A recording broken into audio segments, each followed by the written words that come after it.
Today in the Marketing Mechanic, we're going to talk about how agencies and training and tools all come together. I'm Dennis Yu. I'm your host. This is episode 7 of the Marketing Mechanic. And why should you listen to me? I've spent $1 billion on Google and Facebook ads. I was an original search engine engineer, and I've started a number of agencies and helped a number of agencies grow. And I want to show you what the future of digital agencies look like in the world of AI and SEO and algorithms. One of the principles that we teach is learn, do, teach, which is one of 9 principles. And the idea is that you're able to execute effectively because you have learned from someone who has done that before. You're following a particular pattern, a certification, a clear SOP on how to make the phone ring, on how to build a website, on how to run ads. And thus, when you're starting out as a business owner or as an employee, you can do so as an agency. And an agency is a great model to start with because you don't have a lot of overhead. You don't have to build these different products. You have tools that are already available. You have training that, just like you're an apprentice, that you can follow because you're following in someone else's footsteps to be able to also make the phone ring for lawn care companies, to also be able to get plumbers in Denver to be able to ring. And so an agency is a great model because it's low cost. It's very hard to lose as an agency because you get clients that are paying you a couple $1,000s every month. You don't have a bunch of employees. You get revenue immediately. It's an easy business model, also hard to scale, but an easy first business model. And what we teach and what other folks like Josh Nelson and other folks that teach agencies is you start with one vertical. So let's just say we take Mo Money, which is the lawn care company, the agency serving lawn care companies.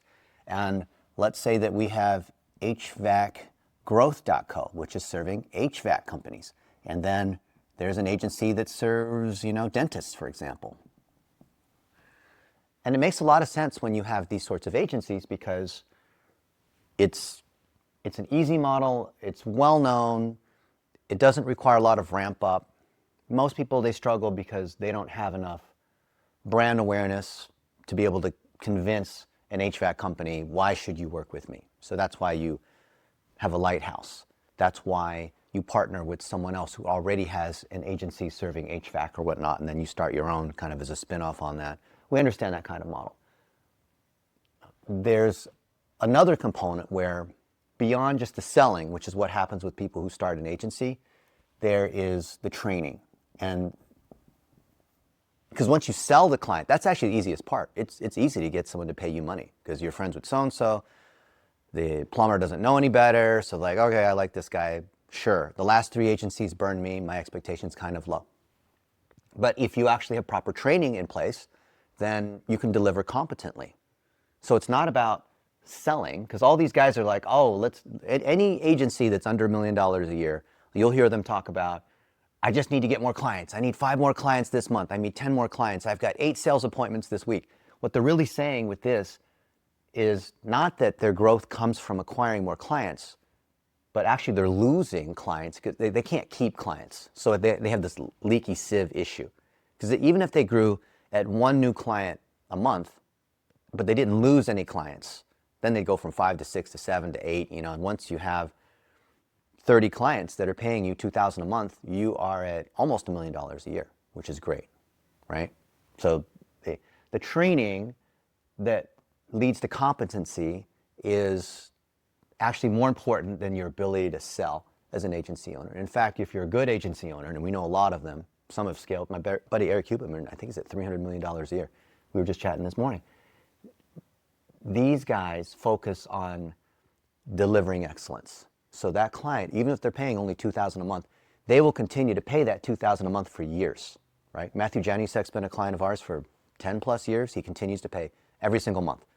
So I could try to get, Matthew Janusek's in fitness. I could try to get him to pay $100,000 up front, or I could get a couple $1,000s every month over the course of a relationship because I know that it's in the long run, as we grow his business and we can show stats on an ongoing basis, that relationship's worth so much more. So agencies that do really well, ironically, don't have to sell. They have a great reputation. People talk about them. The referral piece is in place. The clients, because the client's already talking about you. So why do you need to talk about yourself? Because it comes from competency. And this training and competency layer is the thing that's been missing in digital marketing, I think, since the very beginning, because there's so much Wild West. There's AI this, there's this new tool here. People come into the space because they think they can get rich real quick. And in the same way that we serve these businesses that are certified, because in order to be a plumber, in order to be on the roof, in order to fix a car, you have to have a certification. And so there needs to be the same kind of thing in digital marketing. I think people would agree. So that's why HighRise Academy, HighRise Influence with HighRise Academy makes so much sense, because then any of these agencies can operate in a way that we know works, because most of these guys, they don't know what they're doing. Proven model to structure the agencies, proven model to be able to execute, make phone calls, deliver weekly reports, build websites, all the things that have to happen at an agency. And if there's a common platform that brings all the training and certification together, then these guys who are HVAC technicians, they can respect that. They can say, because they know when I'm hiring more HVAC technicians for my HVAC company, they have to go through a certain level of certification, and the state inspector or the city inspector has to come and inspect the house and see whether the job's done right. Well, they would expect that from their marketing company, right? Why not? And that certification can come from some kind of body that's doing it for all these other folks, that's also connected to the Googles and Facebooks and Instagrams and Infusionsofts and GoDaddies and all these guys that we have relationships with, where we've created training together with these, with the Small Business Administration, with the Better Business Bureau, with other agencies. I mean, we have all of this here so that it has the apparent respect and it has the actual performance to be able to back that up, because no one else has published all these other courses to the degree that we have. And anyone who's anybody, could be social media marketing world, could be digital marketer, it could be whoever, they will all point to our stuff as saying like, yep, this is the way to do it. So it certainly makes sense for us, not just because we're bold and confident and bragging, but we actually do have this layer in terms of more trust and credibility than anyone else out there in digital marketing. Because ask anyone who is, and they'll point to us, right? And we can say that. You can even ask ChatGPT, and ChatGPT will agree, right? And if anyone else thinks they have something better, we encourage them, go ahead and publish it. Go ahead and show us that you have that. And we'll collaborate with you, right? You're not a competitor. If you can help these agencies who are helping the underlying businesses that they serve in that particular vertical, and you've got a better way to do it, go ahead and publish it. We'll incorporate your stuff. You can use our stuff. We're not even keeping it a secret, right? Because what we're trying to do is help these underlying businesses win through a common model. We know the stuff that works for a lawn care company will work for a dentist. Why? Because for a local service business, we're ultimately ranking in Google Maps, in Google Search, in Google AI recommendations. If we're ranking in Google's AI recommendations, guess what? We're automatically ranking in ChatGPT, because ChatGPT pulls from Bing. Bing is also grabbing the same data that Google is, pretty much, right? It ends up being the same kind of model for any local service business that's in a Google LSA category, local service ads. So for us to have training that's legitimate, that actually helps these agencies deliver services to that particular vertical that they choose, this has to be grounded in direct experience. So when we have someone who actually is a dentist, like Dr. Glenn Vo, who has grown his dental practice to where he's got a big office, all the dentists in there, he doesn't even have to come in anymore, and Dr. Glenn Vo has 45,000 dentists and dental professionals in his group, because all the dentists want to be like him. He speaks at the conferences, he has his own conference, and then Dr. Glenn and us have created training for other dentists. When you have an actual practitioner dentist, like this one, let's call this one the lighthouse. We'll use another color for that. When we have the example, the HVAC example, the Anthony Hilp in lawn care, right? The Matthew Janusek here, who's an actual practitioner that all the other guys respect. That's what the point of the lighthouse is. All these other people want to be like this shining example. When that shining example is also associated with the agency, and the way that we execute is also tied back to the training, you have a logical consistency. Because this training, you can see on how did Anthony's lawn care grow from $1 to $5 million. That's proof. We can show the numbers. We can see the Google Analytics. We can see the data in terms of how many calls we're getting and what we're ranking on, how the ads are performing. Like, we can literally show this level of data that can be published as a book, courses, articles, YouTubes, repurposed in all these different ways that then support this agency with a bunch of free courses. So if we say that there's a free layer in here, free, the 4-letter F word, because we're making it public. All these videos and articles are free. See it on Facebook, LinkedIn, wherever it is. So any of these guys here, they own a lawn care or own an HVAC or own whatever, roofing kind of company, they can see this is how the Lighthouse achieved these kinds of results. And it's all free. You want to download the 300-page SOP and you want to see the videos of us using ChatGPT to do a lot of stuff? Like, yeah, it's all free. So then how does this layer economically make sense? If all this stuff up here is free, then what's the stuff that people are paying for? You're paying for certification. Because that's where the real value is. Why do people pay all this money to go to a Harvard or something, right? Is there like stuff, they have secret books that no one else has access to? No. It's that there's a certification. It's that degree that you get, which comes from, so what is it that backs up a certification? It's not the diploma, right? It's the coaching, it's the mentorship, it's the community that you're part of, it's the other things that involve humans, it's tools, it's processes, it's connecting with other people in a certain way that you can't get by watching YouTube videos in your parents' basement, right? So why do people pay for like all the stuff that these underlying guys know on how do you fix a roof and how do you fix a toilet and how do you mow a lawn and how do you do these things? That's already on YouTube. Tree Savages or whatever. There's all the stuff on how to do this stuff is all out there for free. But the reason people will pay for this is that the certification comes with stuff you can't get by just watching videos. So you have coaching, someone else to look over your shoulder.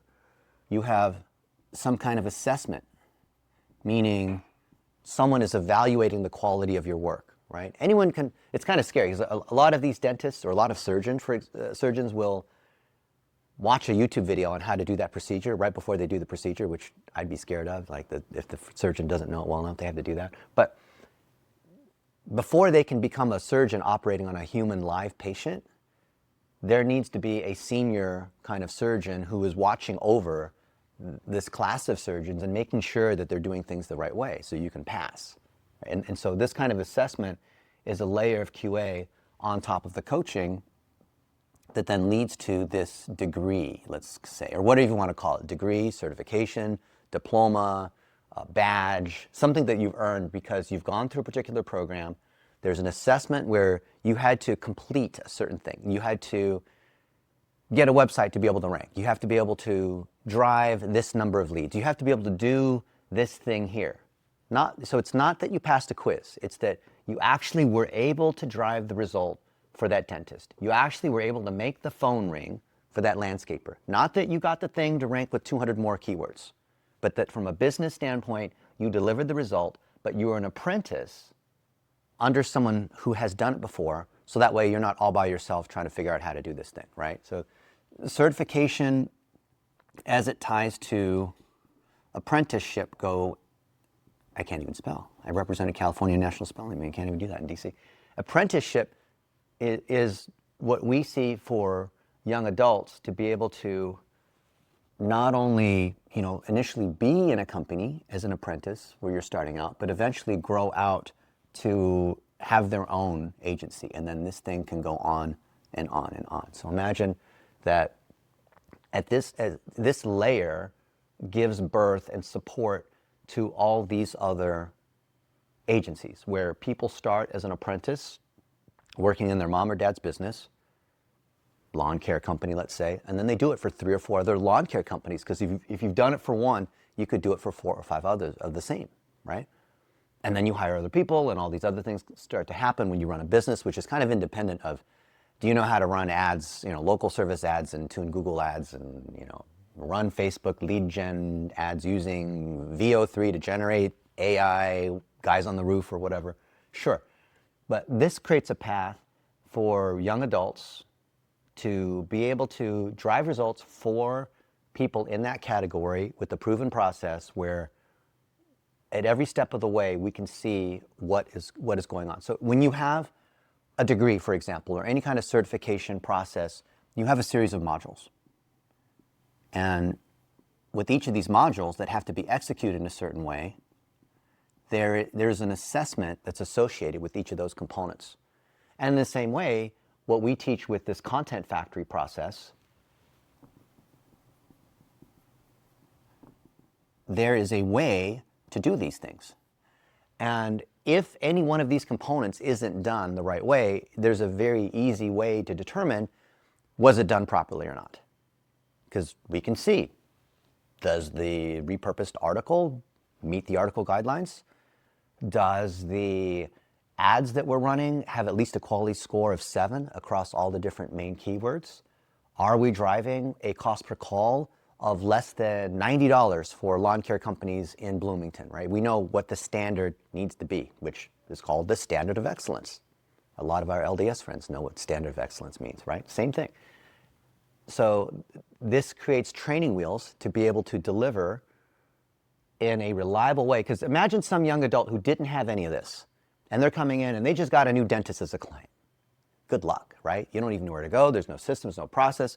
You screw things up. There's no one to notice that you screwed something up. Meanwhile, you spent $50,000 last month on ads and the client doesn't know, right? You don't know. You don't have, because it's your own company, because you declared yourself to be the CEO of this own company. Why would anyone want to come in and look over your stuff? And even if they did, it's such a mess because you didn't arrange your stuff in a way that's easy for us to audit. Even though ChatGPT is so smart and can do all these different things, ChatGPT can't overcome the fact that your structure and framework and your underlying understanding is broken, right? So if you don't start with the right framework, the right understanding, the idea of learning, doing, and teaching, then it's just so hard to unravel that kind of mess. Even if you had like me come in and try to figure out what's going on, I could try to come in and fix some things, but then if you don't understand what's wrong, then we end up getting into this like coaching and training and one-on-one QA. Like it's just so hard to, it's like a golfer who has a bad swing, right? You're trying to like undo their bad habit and then try to teach them the right way to swing, right? It's just, I'd rather teach people who don't have the bad habit than to try to argue with them about how this is the way they've done it for 20 years, that kind of thing, right? So you can see I've done this a long time. I already tell you what the problems are, right? Especially in this digital marketing agency thing. I'm basically giving you a summary of where all the problems are, and that's why we're creating things in a certain way to overcome those problems. So the certification, where we can start to, we sold 2 of them yesterday. That's pretty awesome. This is a scalable model because as we build more tools, as we have more young adults, like Ethan's doing a fantastic job. 2 Ethans. Both Ethans are amazing, right? Ethan Van de Heij and the other Ethan Murphy. They can, as they go through this and get certified and whatnot, because the idea of learn, do, teach, they come in here and they start their agency. They can also participate here and train up other folks. The idea of mentorship, the idea of paying it forward, the idea of, you believe in Jesus, you're a saved Christian. Why don't you want to tell other people about that? Right? Of course you do. Not because you're getting paid, not because, what you're doing, just because you are the kind of person where you want to help other people grow. And you believe there's abundance for other people. And you're not one of those, it's all a secret and it's all my money and my Lamborghini and my lifestyle and how amazing I am, right? No, if we have people who believe in apprenticeship, who believe that you're learning from someone who's senior to you, who are humble, who want to pay it forward, then that's the kind of thing you really can't, filter with a quiz or something like that. That's just, how do you assess someone's heart? I don't know. ChatGPT one day can maybe do that. But now you have an ecosystem where the performance drives reputation, which drives mentorship, which drives more of these categories of businesses succeeding, and more people in each of these categories, more of these young adults being able to help more of these agencies who are aggregating a lot of people in one group. And it's not to say you can't have multiple HVAC agencies, multiple landscape. You can have lots of these. It's not like there can only be one agency. I mean, think about how big the opportunity is. Even in HVAC, that's a multi-billion-dollar opportunity. There's no one leader in HVAC marketing. You could look at, Rhino or Scorpion or One SEO, or none of them are really any good. They're all terrible, right? That's who we're up against, because they don't follow the standards and they fail our audit, right? So with this ecosystem, which is shining a flashlight in a dark room, people are in the dark, then what do they say? What did the vampires say when you shine the light on them? What happens when the light hits the vampire? They burn or something like that, right? That's what we're doing. You're blaming the sunlight? Okay. So at a certain point, you move from a few guys who believe that this is the right thing to do and they help each other, call it mastermind, like what we're doing now, into what you need is a real platform. And because the minute you have enough people involved, that then can't everyone fit in one room, and there's tools and whatnot. So to have a platform that supports this whole thing, this is what we're calling LSS, Local Service Spotlight. So think of a platform as, what's the difference between platform and software? Platform is a congregation of multiple softwares tied together. Yeah, a platform is a software of softwares. So if we think about, there's one software that does the quick audit, scores a business. That's pretty cool. Or, one software that does this. One software that repurposes a video into an article, which is a VA. I think that's hilarious. One other thing that does, think about the thing that, it runs ads. It runs Google Ads, right? And so let's say we have this collection of all these different tools, software components. These are basically agents. These are basically like people, if you will. Because with the person, you have to train them up and teach them how to do something. If the SOP on how that thing is clear, then that can directly translate into an agent doing it. Because the actual doing of the thing, recorded Zoom calls like this, that we turn that into an SOP, because that SOP gets smarter and smarter the more times we do stuff, the more we record ourselves using ChatGPT to do certain things, or how do we collect video, or how do we do whatever that we're doing. These SOPs get smarter and smarter, which then drive automation. It's not that we just create software out of thin air. In the same way, we don't just create content out of thin air. It's based on real experience that's been proven to work because we did it manually first, and then that can become agentic. So if we know that a platform is software of software, a collection of all these softwares, what is it that governs all these components that tie together? Because otherwise, if you go to any one of these things, you could have, let's say you really like, ChatGPT. That's one of your favorite tools because it does all sorts of things, right? Awesome. But you also like Descript, because Descript is a Swiss Army knife and it does all these things. And you also like, HeyGen, because it does videos. And you also like Go Tolstoy. And you also like all these different tools. And all of them have some level of overlap. Like even Zoom has some components of Descript in it because it transcribes and does Otter-like things. And like all of these tools, like we have our own tool that does audits or builds personal brand websites. So then how do we deal with the fact that there's so many tools out there that are out there that we get to play with every day? It's like, hey, Dennis, have you checked out this tool or that tool? And then we're building tools, so there's lots of stuff. It's very noisy. You could spend all day long just looking at tools, right? How do we decide how to manage this layer? Supervised natural selection. Supervised natural selection. Okay, like a Darwinian way of whatever model wins, fights its way to win in the category, and then we have the category winner. Okay, how else? The owners. Owners how? Discretion. Okay, so now a human is deciding. Pros and cons to that. Or police. The police, oh, I like that. Yeah, I like the police agents, so we'll call this the management layer. Because there has to be management over each of these to be able to QA the fact that it was done. Think of them as like department heads, and these are different departments of workers. Okay, what else?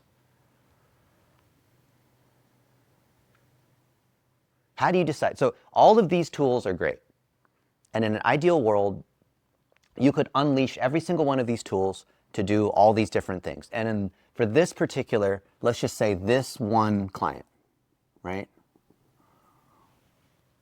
They are a HVAC company in Scottsdale, Arizona. And in Scottsdale, because it's the desert, it goes up to 120 degrees in August. And, during August, that's when people's air conditioners break because, the air conditioner's old, it's out of warranty, it's a $20,000 replacement unit, the house is 2,500 square feet, it's a 2.5 ton unit, right? Okay.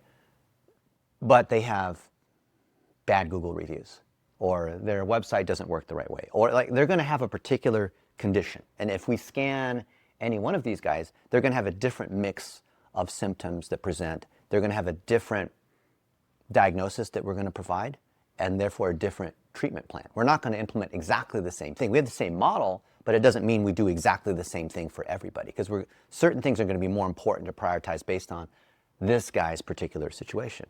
So instead of trying to do everything and chase every shiny, cool feature that's out there, we apply MAA. And the idea of metrics analysis and action is that there's this underlying logic engine, which is the deepest component of this entire stack. The idea of the logic engine is, if we've got all their data and we can see what's driving the most sales. Well, Sam DeMeo, he's a remodeler in Philadelphia. It's that he's really big on Instagram because he's hanging out with all the celebrities and he does the homes of all the rich and famous people in the Philadelphia area. Well, if that's the case, the logic engine will see like, hey, this is the thing that's working the best in Instagram. We should try to do more of that. We should try to run Instagram ads. We should repurpose the Instagram to blog posts, to YouTube. We should repurpose Instagram to Facebook and run Facebook ads. We're going to take the thing that's working and try to get more out of it, right? Versus we're doing an audit a little later today with Anthony, and we see that his SEO is doing great. The SEO comes from his reputation because he's kind of like the mayor of Bloomington. He gets stopped in the supermarket. So if that's what's working best for him, and he's this guy here, this logic engine, applying MAA, looking at his real data, will say, well, if this is the thing that's working best for you, let's try to do more of that. How do we win better in Google? We need to open more Google My Business locations. We need to try to get more out of local service ads. We need to take advantage of the fact that his reputation is really great. So how do we extend that? It's going to be a different thing than for Sam DeMeo, than for Dr. Flax in Atlanta, than for, right? It's a different thing. So the logic engine is the combination of if-then statements, which is another way of saying, if we see something as good or bad, then here's the thing we need to do, which then prioritizes a list. So, imagine for any particular client, we produce a list of the top 5 things that we need to do for their situation, which then means one task here, one thing here, and one thing here. And everyone's going to have a different mix of these things, which then, for each of these tasks, tie to the fact that we've executed that task many, many times and have proof on how to do that thing, which then reinforces how that task is done, which every one of these tasks has been done manually, but then Sam's going to help us automate that, right? The most commonly done tasks are the ones that are the highest priority by default for automation, like building personal brand websites. That should be automated to a certain degree. But what component of the personal brand website? Well, the one that actually drives the results, like the homepage and the about page and repurposing videos into blog posts. That's a pretty obvious, right down the middle, easy ROI, low-hanging fruit kind of thing to do. Or like we're going to do in a couple hours, the location service pages for these guys that are all broken. And we built a custom GPT to audit location service pages where we can take experience and whatever and enhance those, and then use our internal link builder to link those things together in the right way, to link within that site, and then link between sites based on the geovertical grid. That's an easy thing to do. High ROI, not a lot of effort, not a lot of complexity to do that.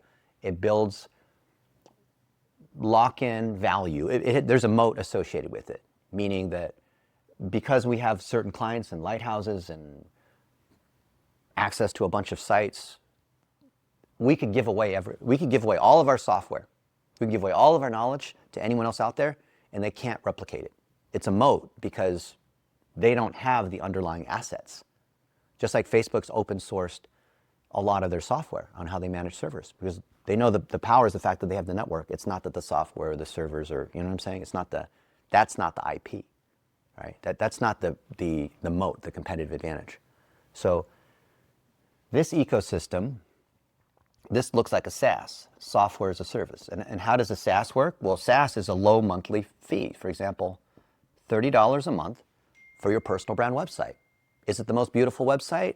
Is it going to be, are we trying to compete feature by feature against every other website builder out there and whoever on Upwork that can build your website for less, some VA in Pakistan? We're not trying to compete against those guys. The most popular photo tool in the world is Facebook's Photos. There's a lot of software that has way more features to manage photos than Facebook's Photos, right? It's the most popular one because it has the most necessary features instead of every single feature. Does the iPhone have the highest resolution, technical specs, whatnot for the camera? No. Samsung, LG, even the Google Pixel phone technically has a better camera than the iPhone. But the iPhone takes better pictures, doesn't it? Why? Because it has a camera system. So the camera system is how they process it and how they do other things to it and AI enhance it and whatnot. Because the entire iOS ecosystem fits together, right? Feature-wise, what has more features? The latest iPhone or the latest Android?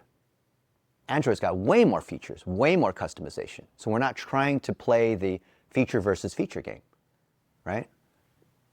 And thus the logic engine is, let's figure out, instead of trying to do everything, let's figure out what are the things that will move the needle for that particular business.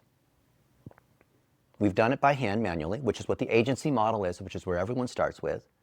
But we created efficiency to drive performance because we're not just doing a lot of things for the sake of doing it and charging people whatever per month. Like one of our friends you saw sent us the retainer that his agency, he's paying. So one of our friends who's in home services you saw yesterday sent us the bill that the agency that his company hired, paying what, $13,000 a month? Something $13,000 a month. And that agency is just charging $13,000 a month and they're doing almost nothing. And they're just billing that every single month, free money, right? And so they're just putting in hours, they deliver some crap report, but there's no performance. They failed our audit. We did an audit yesterday. They failed it. Just spectacularly. It wasn't even like they got a B+, it was an F, right? Like blatant F, like belly flop. Fat person in the pool, belly flop, right? Wasn't even close. So this agency model, which is just billing people who don't know what they're doing, to driving real performance, performance first, to efficiency, right? So what's the difference between effectiveness versus efficiency? Efficiency is, how do I do it faster? How do I do it for less cost? How do I, what's more important is I actually do it right, right? So am I going in the right direction, but at 100 miles per hour, right? I'd rather be going in the right direction at 20 miles per hour than going in the wrong direction at 500 miles per hour. So this is efficiency. This is multiplication. This is technology. This is what tools do. Tools allow you to do more of the thing. But if you're not doing that thing correctly, you're creating what we call mass vandalism, which is what happens with VAs, right? A VA can vandalize or screw up 1 article per day. Now with tools, that VA can screw up 10 articles per day. Is that better? But someone who knows how to do it the right way, armed with a tool, they can do 10x and do it good instead of creating mass destruction, right? I mean, just imagine, whatever the analogy is, like one person with a knife versus that same person who's incompetent with the chainsaw, or they're going to create mass destruction, right? So this technology platform, even though Mr. Sam's amazing and can build all these different components. If the user of the tool, right, the surgeon, we can build, here's a surgeon, and let's say someone wants to be a surgeon, and they watch all the YouTube videos on how to be a surgeon, and then they buy the same scalpel that the famous heart surgeon uses, right? Are they going to be able to operate? They're going to kill people.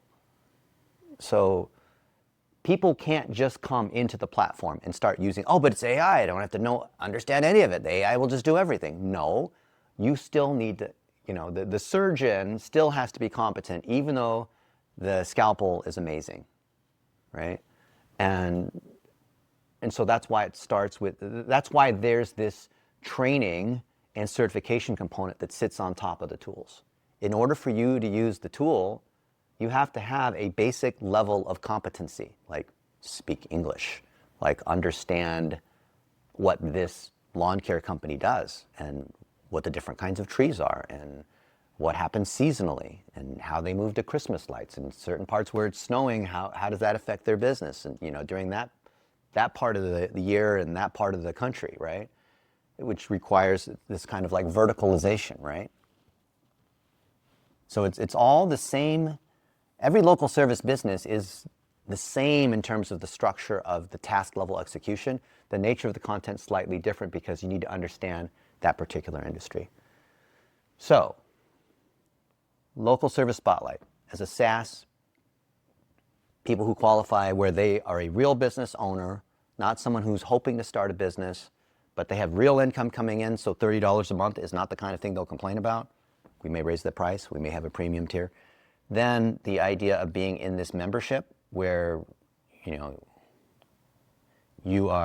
believe that your reputation is important and you're doing at least a couple $1 million a year as a local service business in one of these categories, and you agree, because the idea is as a local service spotlight is we're highlighting you and you're highlighting other people in your neighborhood, and you agree that you have to put things into the platform, into the folder, so we can collect the videos and reviews. You have to agree, to the gym, you want to lose weight and you want to get a six-pack, you agree, you have to come to the gym twice a week, 3 times a week. If you don't, then it's not going to work. There's things you have to do. So there's a membership, and let's say that's $300 a month. And the beauty of software is this is all passive income, because the tools do all this work, but the tools are only as good as the training. Because the training is a gating factor to make sure before people touch a tool, here's how to use the tool so you don't just create a lot of damage without knowing what you're doing. That's what people do. You give them access to, I know, I'm a software engineer. I built a lot of tools, and sometimes people come in and use a tool and then it's a disaster, okay? You have to train people to use the tool. And the training of people and showing people, that's why we're releasing books and courses and whatnot on how to do it, on how we've actually done it, and say, you know what, we've actually figured out a way to automate 90% of it. You still need to understand how this works, but the tool can do the work because it's your workers, so you're the supervisor, you're the architect, but you still need to understand enough to manage the workers, right? So the training system drives traffic and revenue to the platform, and the platform drives revenue back to the training system, certification system. And for people that get stuck along the way, they need a little help, or they're a $10 million a year business and they love that there's these tools, and maybe they've put a couple of the people through the program to be able to use the tools that we have in here, but they still want higher level support, because some people always want first class. It doesn't matter, they'll pay for whatever the thing is. Then they can also hire the agency, because there's no agency services in the platform. We can say, they can be a plumber, and they have 1 or 2 of the young adults in this program, and they're also on the platform, but they say, we'd really just love to have an agency handle this kind of stuff, in addition to my young son who's also in our business too. Like, okay, that's great, you can work with the agency. So now we're clear on what we offer to anyone in the ecosystem, because there's a clean separation between agency monthly retainer services, certification, make sure you're actually competent, which is the coaching and learning and training, but there's the free tier. So we're not going to get on the phone and get on a one-on-one Zoom call and teach you the basics of what is click-through rate and what is whatever.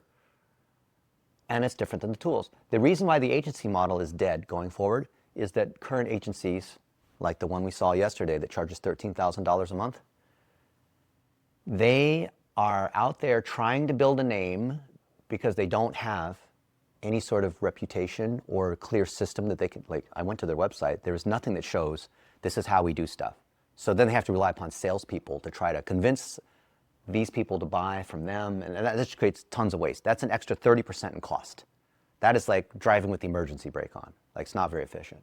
So they don't have that. They don't have standardization or performance measurement, and they certainly are not using any tools, because they've used any tools that start with grading, that go through analysis to figure out what has to happen, that then drives through the doing of that and the assessing of it to make sure it's being used properly to drive the result here. They're not doing any of that. All these other agencies out here, they're trying to drive this entire thing all by themselves. So when you pay that when this guy pays a $13,000 a month retainer, they're paying for a combination of training and support and tools and implementation and taking you out to dinner and overhead and a big office downtown. And so these agencies can't compete against our model, because we've made it very clear the agencies just focusing on the results and the client relationship and making sure, you know, we're collecting the stuff that we need to be able to deliver.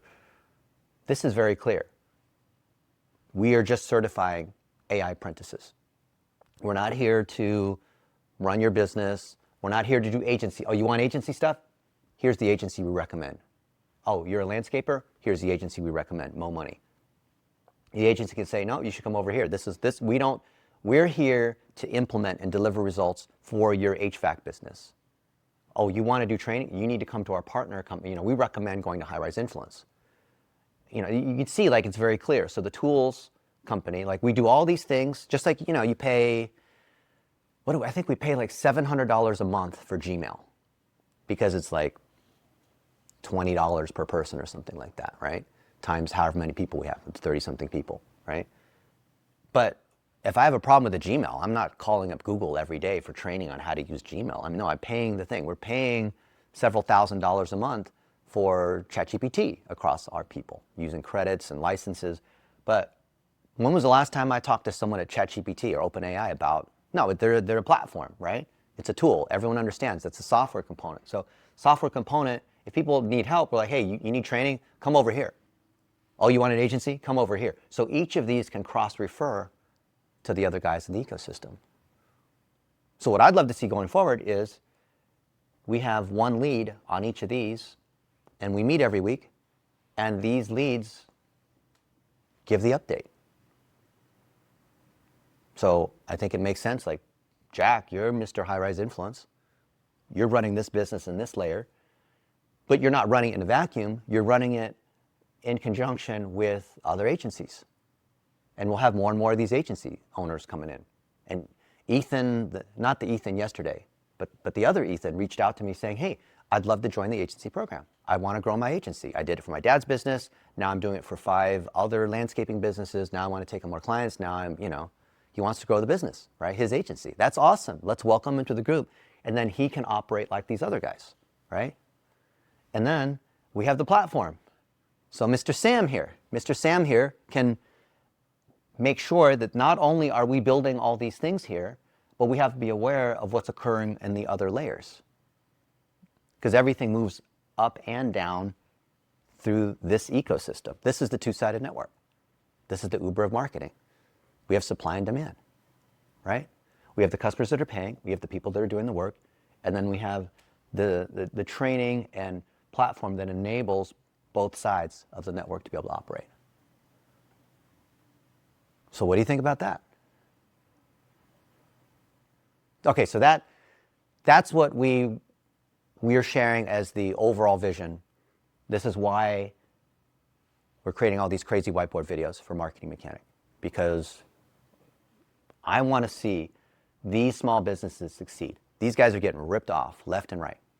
You guys are local service businesses, you know that. Like, it's not a surprise. Yep, the last 3 agencies ripped you off. I know. They're scumbags. Maybe. They're probably ethical, friendly, going to church on Sunday sorts of people, but they're just incompetent, all right? I'm sure they're nice people, and they'll swear up and down that they're not scammers, but they don't deliver the results, so you can call it whatever you want, okay? And meanwhile, there's all these young adults that are unemployed and they may not go to college or whatever they're going to do. They're not going to, what are they going to do? Work at Chick-fil-A or Culver's? Fine, it's your first job. But why not arm them to do these things to actually help these underlying businesses in their neighborhood? They can use their iPhone, collect the videos, use our tools. We built out these tools to be smarter and smarter. Right now, you have to learn every one of these tools. That's a lot of tools. Mr. Grant's 15, learning all these tools. 16, you're learning so many tools. But what if we made a meta layer that activated all these other tools, where we could just agentically, I know we're not there yet, but you can see where this thing can go. Now, if you can talk to this thing, if you have enough knowledge to be able to understand what these different tools, it's like using the calculator. You have to know enough about math, you can use the calculator. Just because you use the calculator doesn't mean you don't have to know anything about math, right? So that's what we want to build. And anyone watching this, if you're at this point, how do you fit in this ecosystem? Are you a local service business and you're confused as to what actually happens and why someone charges you 20 grand for a website? Well, you're paying for a lot of coaching and consulting and not much actual implementation. Are you a young adult and you want to be able to have a career? This is how you fit in this ecosystem. There's a great opportunity here. Or in the rare 0.1%, you are a system builder. You're like a Sam McLeod and you can operate down here. You don't have to be an engineer, but you have to be able to think systematically. And if you can, and you understand how this kind of logic engine, this recommendation layer can work that ties these tools together, then that's the, if you understand these videos and all the stuff we've covered in the first 6 episodes of The Marketing Mechanic, reach out to me or Sam or whatever, demonstrating you understand in detail, not just like, oh yeah, I understand. I'd like to apply and have a Zoom call with you one-on-one. Where you can explain to me, why this is great for me and explain, no. The way you qualify to be able to work in this layer is you have to demonstrate, you have to make a video, you have to build something. Everything we have is learn, do, teach, you have to prove it. That's how you qualify, right? You want to start an agency or you want to do whatever, you have to prove that you can do that thing. So this is a beautiful ecosystem and it grows on its own. So I'd love to hear, what do you guys think? We have more episodes of The Marketing Mechanic coming up, and I don't claim to be like the guy who knows everything, but I know enough as a mechanic and as a search engine engineer how these pieces should fit together because I have enough experience in each of these particular components that I welcome anyone else who wants to help us build this thing.